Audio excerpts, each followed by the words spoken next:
یا کہیں کہتے ہیں نبی وارث، کیا یہ شرک کے زمرے میں آتا ہے یا بدعت کے زمرے میں آتا ہے؟ دیکھیں جی،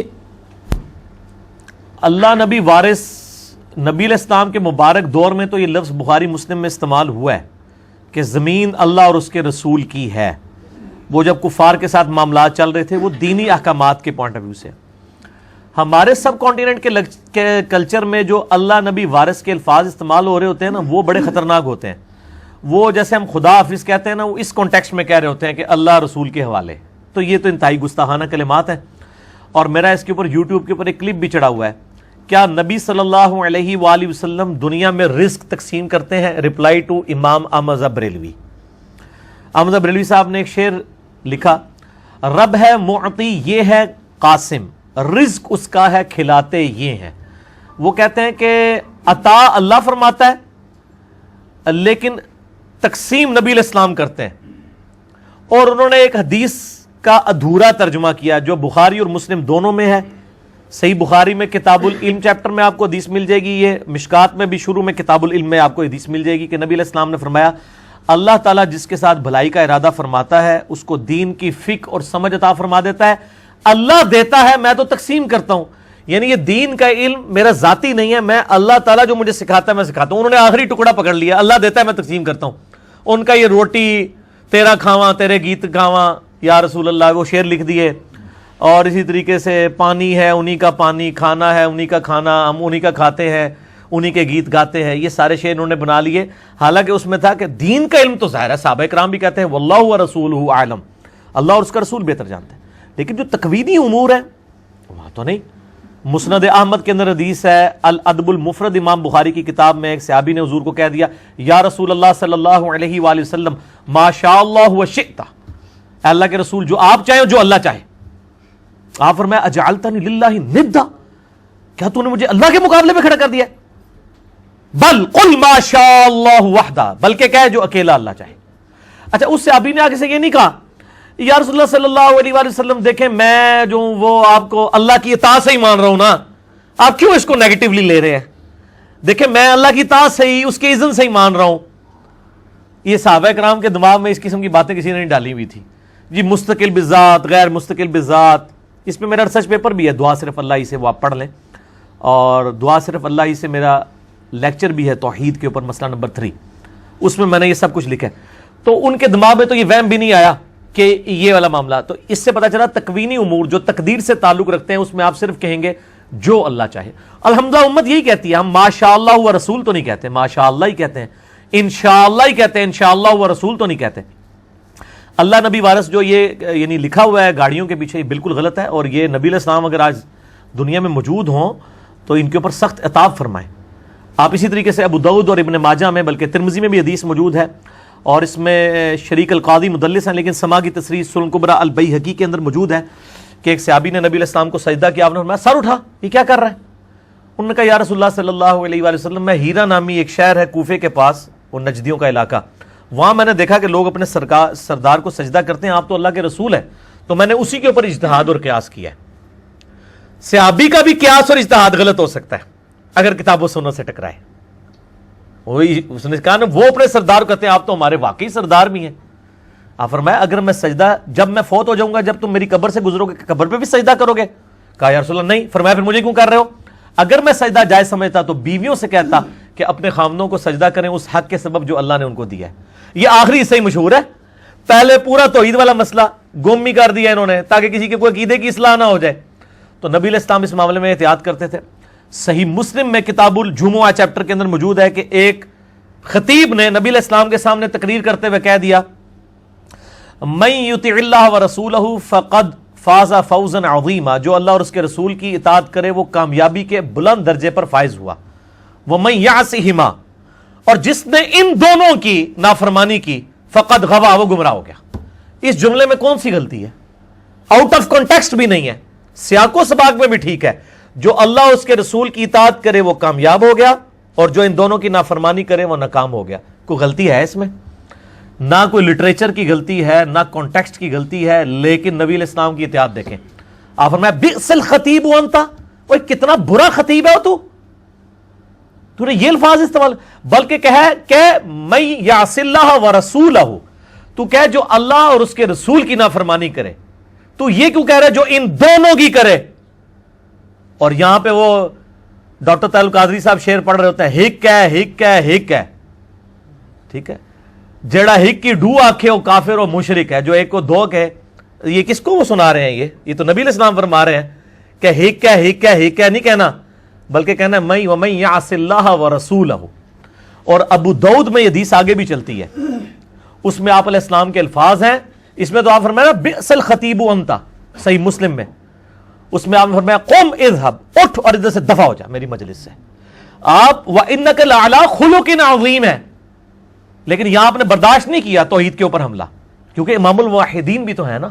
اگر آپ علیہ السلام نے یہ احتیاطیں نہ کی ہوتی تو عیسیٰ علیہ السلام کو جس طرح آج پوجا جا رہا ہے نا، ابو بکر عمر عثمان و علی رضی اللہ عنہم اجمعین بھی نبی علیہ السلام کو پوج رہے ہوتے اگر نبی علیہ السلام نے یہ تعلیمات اتنی سخت نہ دی ہوتی۔ اسی لیے صحیح بخاری میں آتا ہے نبی علیہ السلام کی وفات کے اوپر جو پہلا خطبہ ہے حضرت ابو بکر کا، 3 آیات قرآن کی پڑھ دی ہیں انہوں نے۔ پہلا تو جملہ ہی آگے بولا ہے من کان یعبد محمدا فإن محمد قد مات، بھائی جو بھی تم میں سے محمد کی عبادت کرتا تھا تو جان لے کہ محمد صلی اللہ علیہ وآلہ وسلم کو موت آ چکی ہے، اور جو اللہ کی عبادت کرتا ہے وہ جان لے کہ اللہ زندہ ہے، ہمیشہ قائم رہنا۔ کتنا گستاخانہ جملہ ہے آج کی ڈاکٹرائن میں۔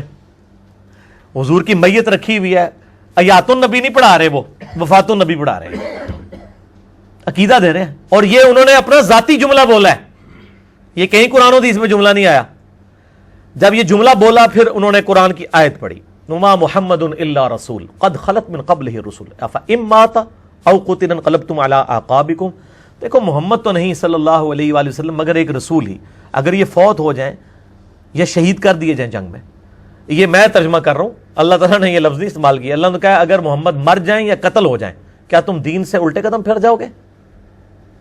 اور جو کوئی دین پہ ثابت قدم رہے گا اللہ تعالیٰ اس کو جزا دے گا، اور جو الٹے قدم پھیرے گا اللہ کا کوئی نقصان نہیں کرے گا۔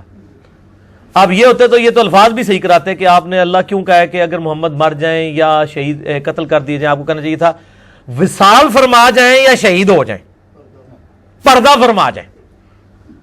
وہ اللہ کے بندوں میں تائیں پٹنا کہ جس خدا کا تعارف ہمارے علماء انڈیا پاکستان بنگلہ دیش کے علماء اور بزرگوں نے ہمیں کروایا وہ خدا کوئی اور ہے، اور جو خدا قرآن و سنت کے اندر ہے وہ اور ہے، اور وہی خدا ہے جس کے سامنے آپ نے مر کے بعد پیش ہونا ہے۔ اچھا اب آپ دیکھیں کہ یہ اس لیول کی احتیاط آپ نے فرمایا اٹھ اور دفع ہو جائے ادھر سے، تو نے یہ الفاظ کیوں استعمال کیے؟ اس نے تو آگے سے نہیں کہا یا رسول اللہ علیہ وسلم میری تو ایسی کوئی نیت نہیں تھی، میں نے تو دیکھیں پورے کانٹیکسٹ میں جملہ بولا ہے۔ یہاں بھی لوگ دلیل دے رہے ہوتے ہیں او جی ہم تو اللہ کا بندہ ہی مانتے ہیں نا جی، ہم کون سا ان کو اللہ کہتے ہیں؟ تو وہ صحابی کا اللہ کہہ رہا تھا جس نے کہا کہ جو ان دونوں کی نافرمانی کرے، اس یہ ہوتے تو یہ آگے ڈیبیٹ کرتے کہ یا رسول اللہ علیہ وسلم کیا ہویا جے، اسی تو کوئی ایسی گل نہیں جی کی تھی، ہم نے تو کوئی ایسی بات نہیں کی ہے، میں تو کانٹیکسٹ میں بات کر رہا ہوں، جو اللہ اس کے رسول کی اطاعت کرے وہ کامیاب ہو گیا، جو ان دونوں کی نافرمانی کرے وہ ناکام ہو جائے، اس میں نے کون سا جرم کر دیا ہے؟ ان کے دماغ میں فطور نہیں تھے جو انڈیا پاکستان بنگلہ دیش افغانستان کے بزرگوں اور علماء نے ان کے دلوں کے اندر کوٹ کوٹ کے بھر دی ہیں، اور پھر وہ اللہ نبی وارث اور پتہ نہیں کیا کیا چیزیں ٹیکسیوں کے پیچھے بھی لکھی ہوئی ہوتی ہیں انہوں نے، اور جو کوئی سمجھا رہا ہوتا ہے اس کے اوپر یہ گستاخی کے فتوے لگا رہے ہوتے ہیں۔ تو شرم کریں، یعنی آپ کو پھر اس کے اوپر شعر سنا دیں گے، عشق دے چلے نمبر لے گئے عقل والے انجے ہی عمرہ گالیاں، کہ عشق کے جو پاگل ہیں وہی جیتیں گے، عقل والے تو رہ جائیں گے۔ قرآن تو بالکل الٹ بات کرتا ہے اس کے، قرآن تو کہتا ہے قل هل يستوي الذين لا يعلمون والذين هل يستوي الذين يعلمون والذين لا يعلمون انما يتذكر اولو الالباب۔ اے نبی علیہ السلام فرما دیجئے علم والے اور بغیر علم والے تو برابر نہیں ہو سکتے، نصیحت تو نہیں حاصل کرتے مگر عقل والے۔ تو اسی کہندے ہو عقل والے عمرہ گالیاں، اللہ کہندا عقل والے ہی بندے تے پتر جائے۔ دیکھ لیں کتنی ڈیفرنٹ ڈاکٹرائن ہے۔ پھر آیا کہ انما یخشی اللہ من عبادہ العلماء، اللہ کی معرفت اور خشیت صرف اہل علم کو ہے۔ پھر نبی علیہ السلام کو کہا گیا ربی زدنی علما، اے نبی آپ بھی دعا کیجئے اللہ میرے علم میں اضافہ کر دے۔ آپ کو یہ نہیں کہا گیا کہ اے نبی دعا کیجئے کہ اللہ میرے عشق میں اضافہ کر دے، یہ تو دعا نہیں سکھائی گئی، ٹھیک ہے۔ علم کی بنیاد کے اوپر ہی جو محبت ہوگی وہی کارگر ہے، ورنہ وہ دجالیت ہی ہوگی، وہ آپ کی اپنی ڈاکٹرائن ہوگی۔ جس طرح یہودیوں کے بارے میں سورۃ البقرہ میں آیا، یہودی کہتے ہیں کہ جنت جو ہے نا وہ ہمارے لیے گارنٹیڈ ہے، اگر ہم جنت دوزخ میں گئے بھی گئے تو اللہ تعالیٰ تھوڑے دنوں کے لیے لوگوں کی آنکھوں میں دھول جھولنے کے لیے ہمیں ڈالے گا، پھر آسی جنت جانا ہے، جنت جیسی ہی جانا ہے، جو کچھ بھی ہے اے اللہ تیرے محبوب کی امت سے ہیں۔ یہ سیم چیزیں یہودی بھی کہتے تھے۔ سورہ بقرہ شروع میں کیوں رکھی گئی ہے قرآن کے؟ حالانکہ نازل تو جا کے مدینے میں ہوئی ہے، اس سے پہلے 2/3 قرآن نازل ہو چکا تھا، تاکہ بتایا جائے کہ تم سے پہلے بھی ایک لاڈلی امت تھی، 3 کتابیں اس میں آئیں، ہزاروں پیغمبر آئے بنی اسرائیل، تمہارے پاس تو ایک پیغمبر اور ایک کتاب آئی ہے نا، جن کے پاس 3 کتابیں اور ہزاروں پیغمبر آئے تھے نا، جب انہوں نے ہم سے روگردانی کی ہے، ہم نے ان کو ذلیل و خوار کر دیا قیامت تک کے لیے۔ ضربت علیہم الذلہ والمسکنہ، ذلت اور مسکنت ان کے اوپر طاری کر دی ہے۔ اور دیکھ لینا آپ، تو تمہیں کس چیز کا زوم ہے؟ تو 7 یونیورسل ٹروتھ آئے ہیں سورہ بقرہ کے شروع کے رکوعوں میں، بنی اسرائیل کے اوپر پوری 4 شیٹ ہے مقدمے کی، ایک ایک جرم ان کا بتایا گیا، اینڈ پہ ایک یونیورسل ٹروتھ آیا ہے۔ اور میری آپ قرآن لیکچر دیکھ لیں، میں نے وہ 7 کے 7 یونیورسل ٹروتھ جو ہے نا بیان کیے ہیں کہ یہ اللہ کے جنرل رولز ہیں، جسے فٹ اسے گفٹ۔ پھر اللہ نے نہیں دیکھنا یہ امت موسیٰ ہے یا امت عیسیٰ ہے یا امت محمد ہے صلی اللہ علیہ وآلہ وسلم وعلیہم السلام اجمعین۔ پھر اللہ تعالیٰ جو ہے نا وہ اس کی عدل کی تلوار ننگی ہے، وہ کسی کا کوئی لحاظ نہیں کرتا۔ ٹھیک ہو گیا جی؟ ان ساری احادیث کی ڈیفینیشن تو یہ ہوا کہ یہ زمرہ جو ہے وہ شرک میں آتا ظاہر ہے جی شرک میں لے جائے گا، کیوں نہیں؟ یہ تو کوئی بات ہی نہیں، جو آپ صلی اللہ علیہ وسلم خود فرما رہے ہیں اجعلتنی للہ ندا، کیا تو نے مجھے اللہ کے مقابلے پہ کھڑا کر دیا؟ بلکہ کہے جو اکیلا اللہ چاہے، تو شرک کے اندر رہ جاتا ہے۔ لیکن اب مسئلہ یہ ہے نا کہ شرک تو آپ کے انڈیا پاکستان کے علماء نے تو ختم کر دیا ہوا ہے، ہاں کتابوں میں ختم کیا ہوا ہے، تقریروں میں ختم کیا ہوا ہے، ویسے سب سے زیادہ ادھر ہی ہے۔ تو اس میں میرا مسئلہ نمبر 8 ہے، کیا کلمہ گو مسلمان بھی شرک کر سکتا ہے؟ اور مسئلہ نمبر 3 دعا صرف اللہ ہی سے، اور مسئلہ نمبر 43 وسیلہ اور توسل کے صحیح احکام و مسائل۔ جسے شوق ہو تو وہ دیکھیں، انشاءاللہ اس کو کلیئر ہو جائے گا۔